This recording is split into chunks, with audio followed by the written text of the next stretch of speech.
আজ অন্যরকম রান্না বাড়া নিয়ে চলে আসছি। আসসালামু আলাইকুম, সবাই কেমন আছেন? আলহামদুলিল্লাহ, আমি ভালো আছি। এই যে আজকে রান্না করছি হচ্ছে করলা ভাজি।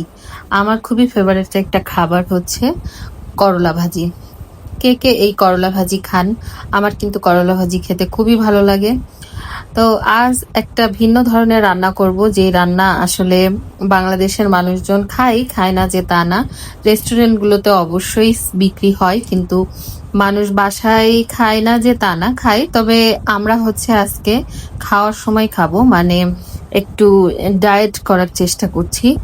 তো সেই জন্য এখন রান্না করব হচ্ছে এই করলা ভাজির পাশাপাশি স্যুপ রান্না করব, সেটা হচ্ছে মিসো স্যুপ। তো মিসো স্যুপটা কিভাবে রান্না করব সেটাই হচ্ছে কিছুক্ষণের মধ্যে দেখাবো।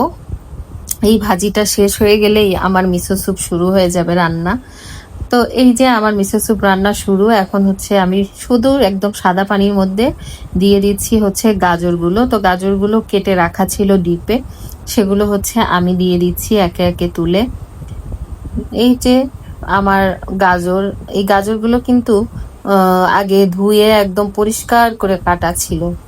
তো কেউ আবার ভেবেন না যে হচ্ছে এগুলো ধোয়া না কাটা না, এরকম কিন্তু না, একদম পরিষ্কার গাজর। এই গাজরগুলো দিয়েই আজ হচ্ছে গাজর আরো কিছু সবজি অ্যাড করব, তো সেগুলো অবশ্যই দেখাবো এক এক করে। তো গাজরের সাথে হচ্ছে আমি সিম দিব, তারপর হচ্ছে কিছু মরিচ টরিচ এগুলো দিব, কারণ একটু ঝাল ঝাল না হলে তো ভালো লাগবে না। এই জন্যই হচ্ছে মরিচ টরিচ দিয়ে, তারপর হচ্ছে একটু লবণ টবণ দিয়ে এই স্যুপটা আমরা খাবো।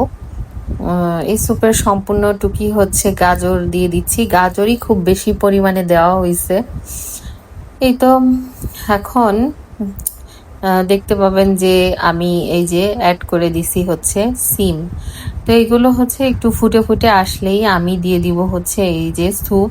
তো এই স্যুপটা কিন্তু হচ্ছে এই যে কি বলে, মানে বাজারে কিনতে পাওয়া যায়, কিন্তু এগুলো দিয়ে হচ্ছে মুরগির মাংস বা চিংড়ি মাছ এই সব দিয়ে রান্না করে।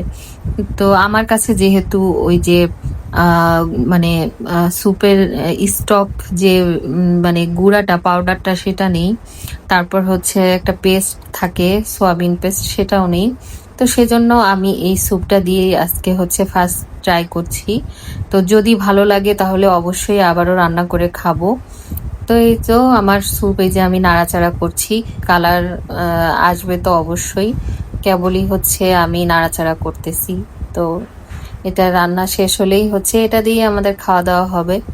তো দেখেন আমি কত সিম্পল রান্না করতেছি, যে এখন একটু লবণ দিয়ে দিব এটার মধ্যে, জাস্ট একটু লবণ, আর হচ্ছে কিছুক্ষণের মধ্যে আমি কয়েকটা কাঁচামরিচ দিয়ে দিব।